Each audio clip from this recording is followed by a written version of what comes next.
Well, the countdown has now completed. We are at the opening day of the new session in Albany. Hi there, it's Meet the Leaders. I'm David Smith. Good to have you along with us today. And we are pleased as we can be to have Senator Gustavo Rivera, who is of the 33rd District in the Bronx, as our guest in this one. And Gustavo, it's a pleasure to have you here.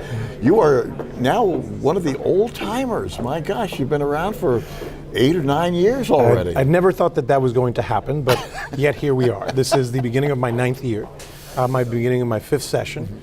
And considering the fact that we have 50 new members in the conference, I am indeed one of the senior members of the conference. I am one of the grandpas. But you know, that has put you in a very nice position, a very valuable, a very weighty position, heading up the health division and committee. And that is a big one, especially from an expense standpoint for the state, isn't it? It is. I mean, you have, when you're talking generally about health, the health committee deals generally, obviously, with healthcare policy, and that is a very, very broad brush. And when we're talking about the budget, last year was $168 billion. Of that, either Medicaid or public health related, you have about $66 billion. So there's a position that means that I will be the negotiator on behalf of my conference, or the majority conference, with the majority in the Assembly and the governor as it relates to the budget. And in the rest of the year, then lead the efforts of the Democratic Conference, which is the majority conference, on issues related to public health policy. And that is an incredible amount of responsibility. I also should say that I'm very proud and honored to be the first Latino to ever head that committee. There's never been a person of color, or certainly not a Bronxite, that has led that committee, and I'm very proud that is the case in this. That in this case, I am both of those things. But I understand the responsibility, and I embrace it. Well, that's it. Because the responsibility, while it is fiduciary to a major extent, let's face it, it is humanitarian. Indeed, is what it's all about. When the rubber hits the road, it's people. It's all about people. And it's 20 million people in the state of New York. That's one of the things that I think is incredibly important to underline.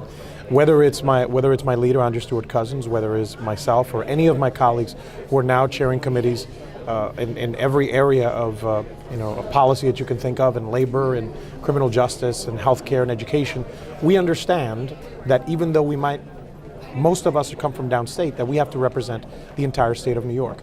When it comes to healthcare policy, it is about the 20 million people in the state of New York, not just about the 318,000 in my district. And we recognize that responsibility. We have to govern effectively and responsibly for the entire state. Well, now, as you take a look at the health system, what do you see that is glaring that you would like to be able to change in this administration? Well, first of all, we have to also consider the fact that there are a lot of attacks that are coming from the federal government.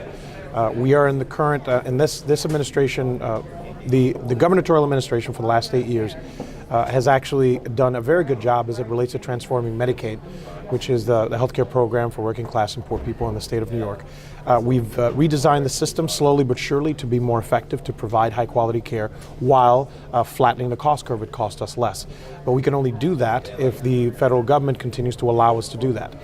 There are all sorts of conversations that are happening from the federal government about potential cuts to Medicaid money, block grants, which would completely restructure the way that we get the money.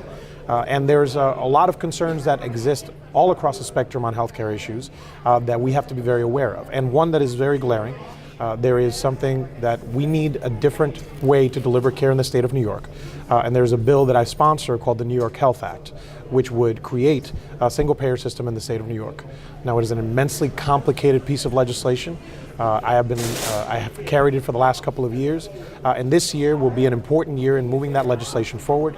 I look forward to not only having conversations with my colleagues in my conference, but holding public hearings, taking it around the state to have a conversation with New Yorkers about why this is something that is necessary for the state of New York. Single-payer systems are typically very interesting to lots of people because it covers lots of people. Yes. However, it is also being sniped at by those who say, hey, great concept, but it's too darn expensive. Well, the fact is, pay for it. Well, the fact is that the current system is far too expensive. First of all, you have about 5% of New Yorkers that are not insured at all. They still get sick, David. They still go to the doctor, and where do? They go to the emergency room, of course. And then you have people who are insured but are underinsured. If you go out of network, you have to go into your pocket. You have premiums that you might not be able to afford. And you have all sorts of decisions that are made about your coverage, which are not made by you and your doctor, but are made by insurance companies that are ultimately looking down for their bottom line. And look, let's be clear here. I understand that this is an incredibly complicated thing. We are considering fundamentally to change the way that we deliver care in the state of New York and potentially provide a model for the rest of the country. That is not a simple thing to do. It is a third of the economy. There's many of us, my colleague in the Assembly, Dick Gottfried, who has carried the bill for many years, and many of my colleagues in the Senate who are supporters of the bill understand that this is something that we're going to have to communicate to New Yorkers about. We want to make sure that they understand the current system. There are people who are insured right now and are going through and are losing money. Are people who are gone into bankruptcy because even though they were insured, they couldn't afford to actually take care of themselves or their family. We want to make sure that does not happen. And so this effort that we will lead in the next couple of months and years, because it'll be a years-long process, is really about transforming that and making sure that your health is not determined by your wealth. So we're looking to the future. This is not necessarily a one-session quest. I'm pretty sure that is the case, yes. It is something that, listen, again, we're trying to fundamentally redesign the way that we deliver healthcare in the state of New York. That is an incredibly complicated and maybe thing. beyond, as you suggest. Correct. And potentially providing us a model for the rest of the country. That is one of the things that we're going to be working on. But the reality is that there are a lot of other things that we can actually achieve now that actually would have an impact on people's lives. There's, for example, something that my committee will take up very, very soon, which is the Reproductive Health Act. Okay. We've been talking about it for a few years, and it would codify Roe v. Wade. We are going to have to follow that yes. along the way, but it has been a pleasure to see you. It is a pleasure to speak to you, David. And we wish you all the best because you do have your work cut out for you. Yes, we do. No question about it.